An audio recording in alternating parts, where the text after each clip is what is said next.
Bonjour et bienvenue, vous écoutez l'épisode 92 de Quinoa, le podcast qui sème les graines d'une vie plus saine et plus digeste.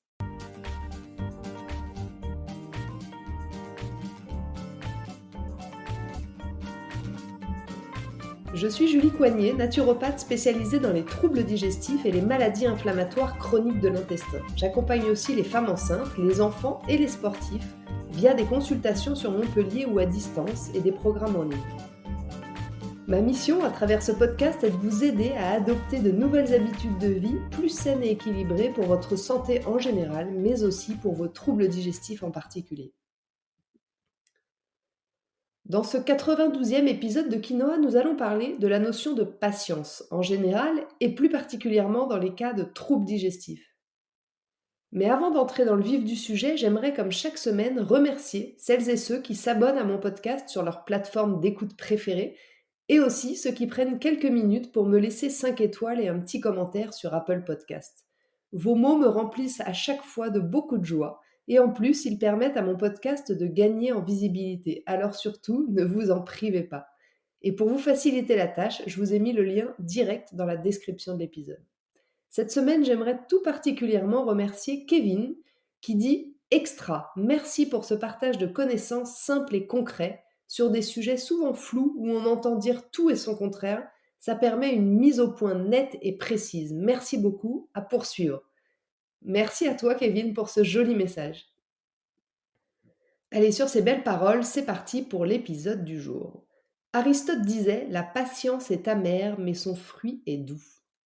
Être patient, c'est la capacité à accepter ou à tolérer l'attente, la difficulté ou le mécontentement sans s'énerver ou être contrarié. Gros challenge. C'est donc une qualité qui rend notre quotidien plus agréable et beaucoup moins stressant. C'est grâce à elle qu'on est capable de garder notre calme quand on est coincé dans les bouchons, par exemple, ou quand on fait la queue à la caisse d'un magasin, quand notre ordinateur fonctionne un peu au ralenti, ou encore quand on souffre d'une pathologie chronique, comme des troubles digestifs ou une maladie inflammatoire de l'intestin, dans notre cas. Parce qu'au-delà de nous aider à mieux vivre nos symptômes, la patience nous permet aussi de réaliser des transformations profondes dans notre vie. C'est une vertu dont nous avons besoin pour créer des choses sur le long terme et pour atteindre nos objectifs, quels qu'ils soient. Rome ne s'est pas faite en un jour, rappelez-vous ça. Vos troubles, votre maladie chronique ne s'est pas installée en un jour. Lorsque vous souffrez de troubles digestifs récurrents ou de toute autre pathologie récurrente, il a fallu des années pour que ça s'installe. Donc, quoi que vous fassiez, gardez en tête qu'il va falloir aussi du temps pour en venir à bout. Mais je dois avouer que j'observe très souvent que c'est pas simple pour vous d'intégrer tout ça. Vous êtes nombreux en consultation à me demander et si je fais tout bien ce que vous me recommandez, en combien de temps je vais aller mieux? Une semaine? 2 semaines? Ce n'est que le reflet du monde dans lequel on vit. Un monde dans lequel on veut tout de suite. Mais malheureusement, c'est pas aussi simple. Déjà, nous sommes tous différents face à la notion de patience. Quand certains vont s'agacer très rapidement parce qu'il y a un tout petit peu d'attente à la caisse d'un magasin, d'autres vont pouvoir patienter des heures sans trop de soucis pour aller bruncher dans un super restaurant qui ne prend pas les réservations. Alors prenons un petit instant pour comprendre ce qui nous rend impatients. Dans un premier temps, je remarque que c'est souvent quand les choses ne se passent pas comme nous le souhaitons qu'on manque de patience. Pour reprendre l'exemple des troubles chroniques, on pensait qu'en modifiant notre assiette, comme nous l'avait dit notre cher naturopathe, tout rentrerait dans l'ordre. On se rend compte au bout de quelques jours que c'est toujours pas ça et on s'impatiente. On ne voit pas de résultat immédiat, on doute alors sur le processus, on ne s'attendait pas à ça. Deuxièmement, je remarque aussi qu'on manque de patience plus facilement lorsqu'on ne contrôle pas les choses. Si je reprends mon exemple, ma super naturo m'a dit de suivre un programme pour soulager mes symptômes, les résultats ne sont pas immédiats, je n'ai pas la main sur la méthode, je ne peux donc pas faire en sorte d'accélérer les choses ou de modifier les choses, je dois juste continuer à croire que ça va aller mieux, j'ai pas la main sur le protocole, sur le processus, du coup je m'impatiente. Troisièmement, on manque aussi beaucoup de patience lorsqu'on est stressé. Quand on est stressé, on perd très vite patience. Vous l'avez sûrement déjà remarqué. On veut que les choses, elles aillent beaucoup plus vite parce qu'on se dit peut-être que plus les choses iront vite, plus on pourra se libérer rapidement de ce stress. Donc le stress alimente la patience et la patience augmente le stress. C'est un joli cercle vicieux. Et puis enfin, on manque aussi souvent de patience parce qu'on n'a pas appris à être patient. Comment avez-vous été élevé? Comment élevez-vous vos enfants? Pour ma part, je ne suis pas un très bon exemple parce que J'ai toujours tout eu assez rapidement lorsque j'étais enfant et je me rends compte qu'aujourd'hui, je ne laisse pas beaucoup attendre mes propres enfants. Lorsqu'ils me demandent quelque chose, si je le peux, je réponds en général à leurs demandes assez immédiatement et je suis donc en train de rendre mes enfants un peu impatients. Alors j'en ai conscience, donc je travaille dessus, mais c'est pas toujours simple. Et pourtant, la meilleure chose que nous pouvons faire, ça j'en suis convaincue, la meilleure chose que nous pouvons faire pour nos enfants, c'est de leur apprendre le temps long et le plaisir de l'attente. Bien sûr, pas lorsque votre enfant a besoin de vous pour le sécuriser ou pour le soigner, on est bien d'accord. Mais pour tout ce qu'il peut attendre, pour obtenir ce nouveau jouet dont il a tellement envie, ou pour jouer avec lui-même alors que vous êtes en train de finir autre chose. Apprendre à attendre, apprendre que tout vient à qui sait attendre finalement. C'est un vrai beau cadeau qu'on peut faire à nos enfants. Un beau cadeau qui leur servira dans tous les domaines de leur vie. Et figurez-vous qu'il y a plein d'avantages à être patient. La patience, elle permet de faire des choses plus grandes. Encore une fois, Rome ne s'est pas faite en un jour. Sans patience, vous ne parviendrez jamais à aller au bout d'un grand projet, qu'il soit professionnel ou de guérison. L'accomplissement demande des années de travail. Sans patience, vous ne pourrez pas surmonter les difficultés que ça représente. Beyoncé avait certes une voix très belle à la base, mais c'est quand même son travail et sa patience qui lui ont permis de révéler son talent. Idem pour tous les grands champions sportifs. Et puis être patient permet aussi de ne pas se précipiter et de faire de meilleures choses, plus qualitatives que quantitatives. Parfois, l'impatience nous pousse à vouloir aller trop vite, à bâcler notre travail, à interrompre un protocole de guérison parce que les résultats n'arrivent pas assez vite. C'est dommage. Avec un peu plus de temps et de patience, ça aurait peut-être marché. Et du coup, vous passez à côté de beaux résultats uniquement par manque de patience. Et c'est justement pour que vous reteniez bien ça que j'ai eu envie de faire cet épisode de podcast sur la patience. Il m'arrive encore trop souvent de rencontrer des personnes en consultation qui s'impatientent du temps d'amélioration de leurs symptômes ou de la perte de leurs kilos en trop. Mais permettez-moi de vous rappeler que vos symptômes et vos kilos superflus ne sont pas apparus hier. Donc, logiquement, ils ne vont pas disparaître demain. Selon vos troubles, selon vos pathologies, selon votre mode de vie, votre environnement, selon vos contraintes, selon vos habitudes, selon vos croyances limitantes, selon votre niveau de stress, votre âge ou encore vos antécédents, le soulagement ou la guérison de vos symptômes peut prendre plus ou moins de temps. C'est normal et c'est tant mieux. Votre corps n'est pas un interrupteur, on ne fait pas on ou off, mais c'est un ensemble de petits riens qui vont faire au bout d'un moment un grand tout.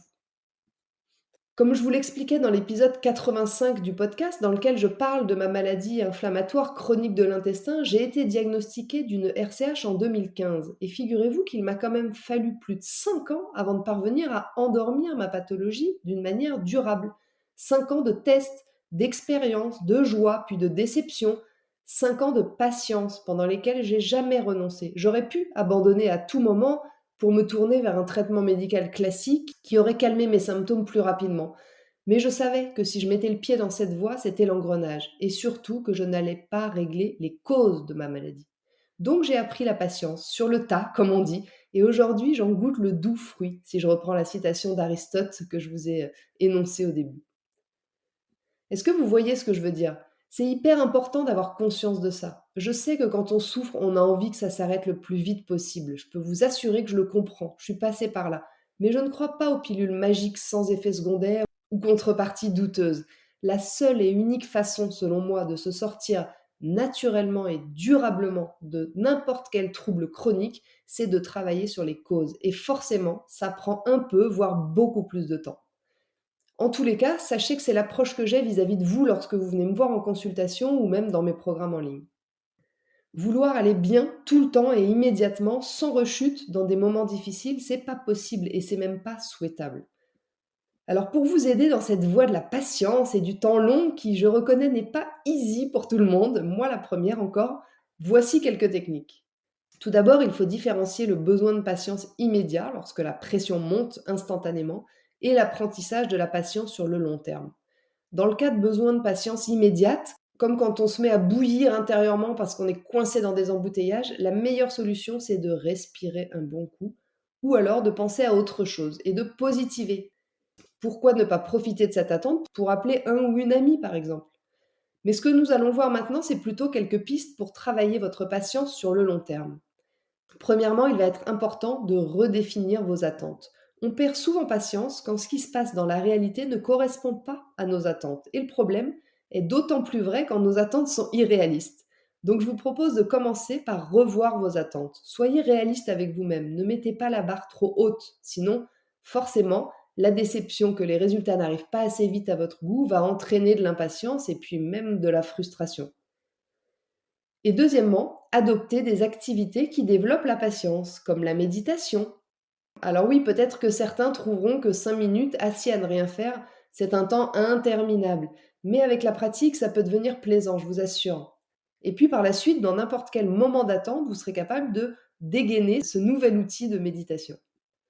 Autre activité qui peut développer la patience, la marche en pleine conscience. Au lieu de marcher le plus vite possible, je vous invite à essayer de ralentir le pas. Prenez le temps de respirer les odeurs, de sentir le vent sur votre visage, le sol sous vos pieds et d'observer le paysage. Et puis d'ailleurs, il n'y a pas que la marche qui est intéressante à faire en pleine conscience.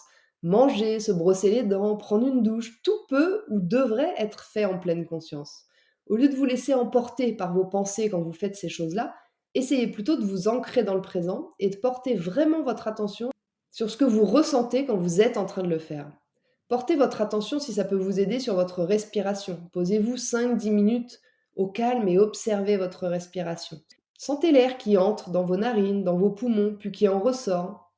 Entraînez-vous aussi à porter votre attention sur vos pensées, observez-les, arriver, puis disparaître. Ne vous laissez pas submerger par elles. Gardez une place d'observateur, un peu comme si vous étiez sur un trottoir et que vous regardiez les voitures passer devant vous.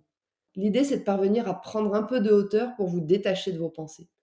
Ces petits exercices vont vous permettre à la fois de ralentir le rythme et de rester plus présent pour accepter le temps long plus facilement. Ce sera sûrement un peu difficile au début, il faut bien le reconnaître, surtout si vous êtes de nature très impatiente, mais c'est sans aucun doute la meilleure voie pour travailler sur votre patience. Voilà, sur ce, l'épisode 92 de Quinoa touche à sa fin. Je vous remercie de l'avoir écouté jusqu'ici, j'espère qu'il vous a plu et qu'il vous aura donné des clés pour comprendre l'importance de la patience dans l'amélioration de vos symptômes et comment essayer de la travailler. Pensez à transférer l'épisode à vos amis ou à le partager sur vos réseaux sociaux si vous le trouvez utile. Je vous invite également à vous abonner à ma newsletter pour ne rater aucun épisode du podcast, mais aussi pour suivre mon actualité et profiter de conseils chaque semaine directement dans votre boîte mail. La semaine prochaine, dans l'épisode 93 de Quinoa, nous allons parler du fer. Qu'est-ce que le fer? Quel est son rôle dans notre organisme? Dans quel aliment est-ce qu'on le trouve? Quel impact lorsqu'on en manque ou à l'inverse si on en a trop et pourquoi est-ce qu'il est parfois nécessaire de se supplémenter? Je vous explique tout ça la semaine prochaine. En attendant, si vous voulez me faire un petit coucou ou échanger, j'en serais vraiment ravie et je vous attends sur Instagram @juliecoignet-8 naturopathe. Et n'oubliez pas, comme le disait très bien l'abbé Pierre, il ne faut pas attendre d'être parfait pour commencer quelque chose de bien. À bientôt!